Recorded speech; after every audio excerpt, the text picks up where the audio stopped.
in the business of reminding all of us that a prayer breakfast can become an annual ritual without more. Don't make it an annual ritual where we come to say with our mouths what we do not believe in our hearts. There must be a wedding between the words of our mouths and our deeds. That is what character is all about. And I also want to remind this audience, as the good book says, we must, in the nature of things, be Christians of Berea.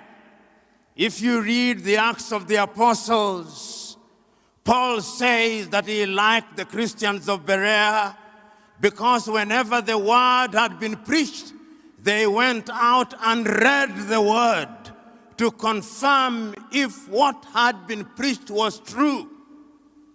And I also want you to go and read. We are talking about character and the followership. Throughout the ages, men and women have followed evil men.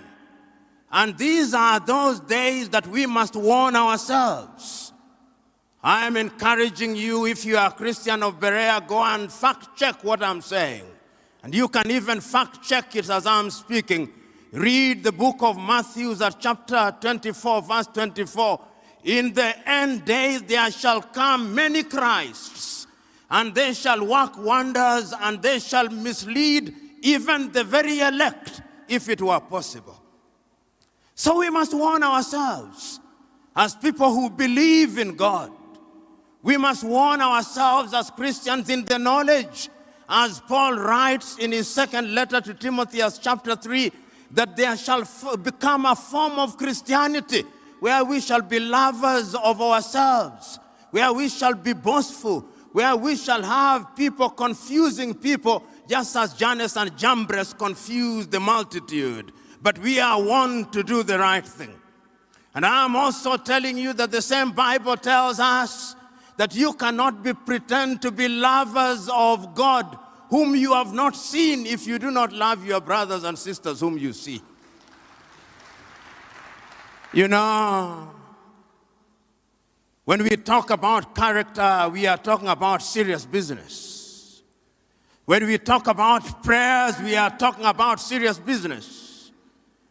When my good friend Godfrey was asking people to pray, I'm making some of you uncomfortable, and that is my intention. When he was asking people to pray, he asked several people to pray, and everybody came. And I was asking myself, why must 5 people pray? Why can't it be one? Why? They all said the same thing. Why can't one person pray? 3 members of parliament had to pray. Why? Is God deaf? Must we repeat things to God? Are we like the latter-day Pharisees who pray that men may listen to us? Let us not use prayer breakfast to mock God. Let us use prayer breakfast to say that which is right and to speak the truth to all of us. I'm saying all these because we must say it, because we must not shy away from the truth. You know, and before I turn to my subject for 5 minutes, when Christ himself is asked, teach us how to pray, he prays in less than a minute. Our Father who art in heaven, hallowed be thy name. Thy will be done on earth as it is in heaven. Give us this day our daily bread. Full stop, just pray. All these things that we are in the business of asking, God knows before you ask. If he can number the hair on your head, if he knows your thoughts before you say them, don't be like Pharisees. Let us warn ourselves, and let us remind ourselves, as I said yesterday, prayer without action is superstition. We must act. We must do the right thing. Then I've been asked in the context of character to say why Africa is attractive throughout the ages. Africa has always been attractive. It was attractive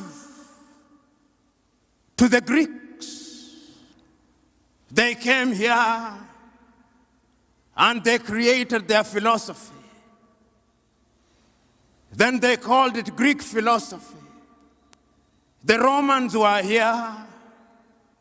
Christ himself, in the days of adversity, came here. Muhammad, the founder of Islam, was here. The Chinese were here. The Arabs were here. The Portuguese were here. The Spaniards were here. The Dutch were here. The Danes were here. The English were here. The French were here. The Germans were here. This is the mother continent, it is the cradle of humanity. And whenever they have come here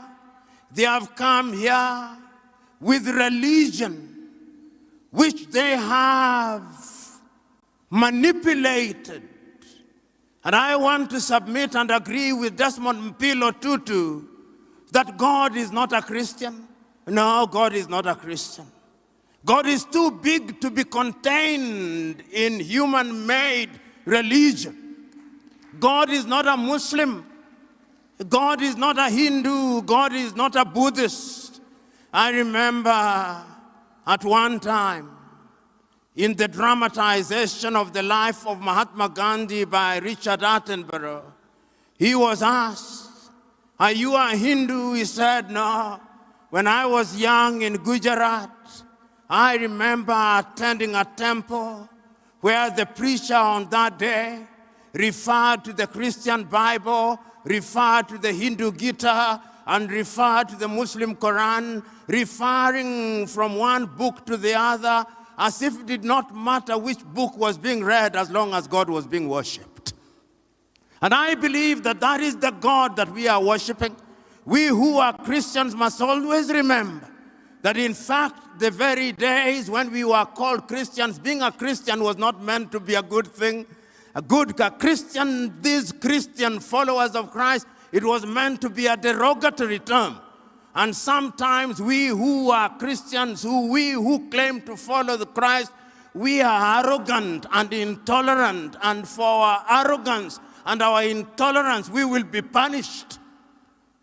There is a message, those of you who are readers of the works of God, in the Talmuds of the Torah, there is a story told that when the Israelites had been drowned, or rather when the host of the Pharaohs had been drowned in pursuit of Israel, and the Israelites were laughing and celebrating, it is said, God appeared unto them and said, "Why do you celebrate when my children have been drowned?" That is the God whom we do not understand. But remember, I was talking about why Africa is attractive. It is attractive because it is the cradle of humanity. And remember, I was saying and talking about Christianity and the manner in which it was midwife to us. Do you know that Christianity was used to justify slavery? Do you know that in the book of Ephesians, in Paul's letter to the Ephesians, he tells people to obey their earthly masters, even the harsh ones? Do you know that the Dutch Reformed Church, on the basis of which apartheid in South Africa was founded, was based on Christianity? Do you know that the Bible has been abused and misused? So, when we talk about the Bible, when we talk about Christianity, you are talking about a man-made thing. That is why we have the Roman Catholic man-made. That is why we have the Anglican man-made to allow King Henry VIII to marry. They are going to have a schism in the church sooner rather than later because of LGBTQ. Man-made. That is why we have SDA, man-made. That is why we have Presbyterian, man-made. That is why we have Methodist, man-made. Tell me which denomination Jesus belonged to. None. So when we have all these denominations coming here and the manipulators in order to steal our land, Africa is attractive initially because of us. We were commodities to be sold when they first came here. And you will be surprised that those who gave the authority was the Roman Catholic Pope. The initial exploration of the world in the 14th, 15th century to Christopher Columbus and Vasco da Gama, they had a papal bull to survey the whole world, to come and discover us. We are attractive because we were commodities. We were attractive because we are considered children of a lesser God. We were attractive as a continent after that because of the raw material that we had before the Industrial Revolution. They wanted our rubber. They wanted land to till coffee and tea and cashew nuts. Then they wanted our diamond and our gold and our cobalt. And their appetite never stopped. They sat in Berlin in 1884 to divide their hunting grounds. The countries that they created were not meant to be countries. They were hunting grounds. Tanganyika, as it was then called, was the hunting ground for the Germans. Uganda was for the British, as was Kenya, as was Zambia. The Italians are hunting ground in Libya and in Somalia. The French had their hunting ground in La Côte d'Ivoire, in Benin, in Togo, in New Sudan, now Mali. The Portuguese had hunting ground in Mozambique and in Angola and in Cabo Verde and Guinea-Bissau. The Dutch had hunting ground in South Africa and in Namibia. The Belgians had hunting ground in the Democratic Republic of Congo. These were hunting grounds. The hunters did not want to quarrel. They had fought for too long. They wanted to hunt with ease, and they did. And they incorporated some of us. Then the Spirit of God came unto them, and we started struggling to regain our independence. In the intervening period, our kith and kin had been taken to the United States of America and to Caribbean. And they had been turned into slaves. They lost their language. They lost their names. You only have to watch Alec Haley's Roots, the story of Kinta Kinte, and know why they did it. Africa has been attractive for the wrong reasons. Then we regained our independence. And no sooner had we regained our independence than they tried to disrupt us. Did they not kill Patrice Emery Lumumba 10 months after? Did they not kill Sylvanus Olympio 1 year after independence? Did they not overthrow Kwame Nkrumah in 1966? Did they not use their agents to overthrow Nnamdi Azikiwe and kill Tafawa Balewa and Ahmadu Bello in Nigeria? Was there not a mutiny on a single day in East African countries in 1964 when they wanted to overthrow the government of Tanganyika, Uganda, and Kenya? They were here, the colonialists, because they had lost their hunting grounds and they were coming back. Did they not mount coups in order to regain their hunting grounds? Africa is attractive because of our resources.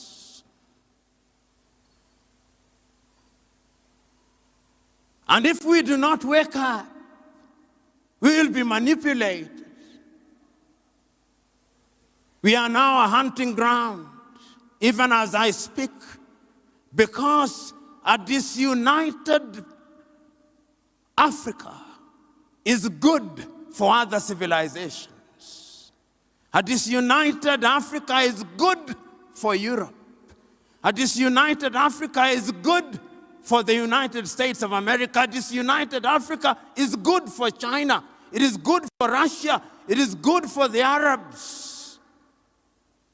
It is good for the Turks.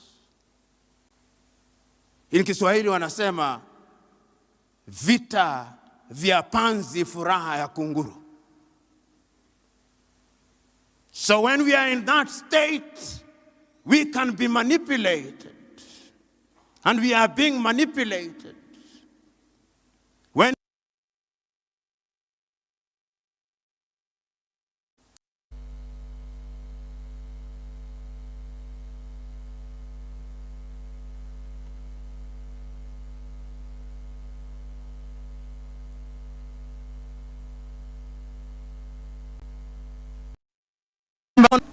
Christ will come and he'll say, I gave you, what did you do with it?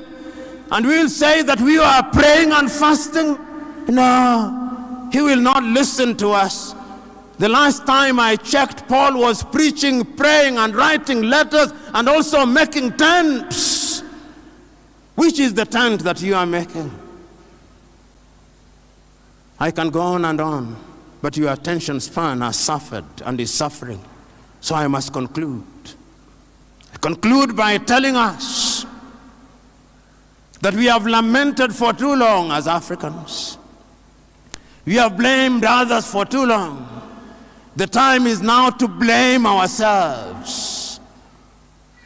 For nearly 60 years, we have elected in many countries men and women who ought not to be elected. I remember in 1995, when the great Mwalimu Nyerere was invited at a meeting of his party, Chama cha Mapinduzi, to give his ideas on who ought to be elected as the third president of the United Republic of Tanzania. Mwalimu said many things, but among the things that he said was character. Who do you elect? The African electorate's affinity to thieves is without rival in this world.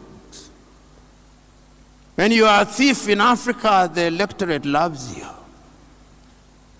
When you are a liar in most African countries, the electorate loves you. When you incite people on the basis of ethnicity and tribalism, the African electorate in many countries loves you. When you incite people on the basis of religion, many people in the electorate in Africa love you. When you divide people along gender lines, the electorate in Africa loves you. The ghost of ethnicity, the ghost of corruption, those who claim that they can pray ghosts out, this is the opportunity to pray. Exercise those ghosts. Otherwise, pray no more. Exercise ghosts no more. Because that is what Africa needs. And I've said, and I'm saying it again, the things that require technology will not be achieved through theology. You are not going to pray the 5G to come into being. No. God gave you the ideas because your mind is what God gave you, and we are created in God's image. The image that God talks about is not about how we look. How can God possibly look like me? How can God possibly look like you?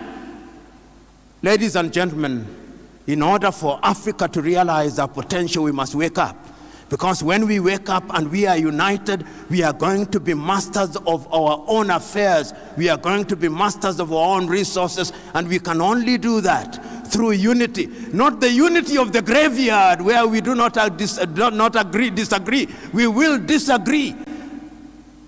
But remember, ideas must be cross-pollinated and cross-fertilized. It is in civil disagreement that one good idea overtakes another. And I have faith in Africa. I have faith in the young people sitting up there knowing that this is an intergenerational battle. You are the young suckers that will grow when all these old bananas are dead, as Chinua Achebe said. This is a race which we have started, and you must win, and win we must. God bless. Naomba hebu tusimame tumpe makofi.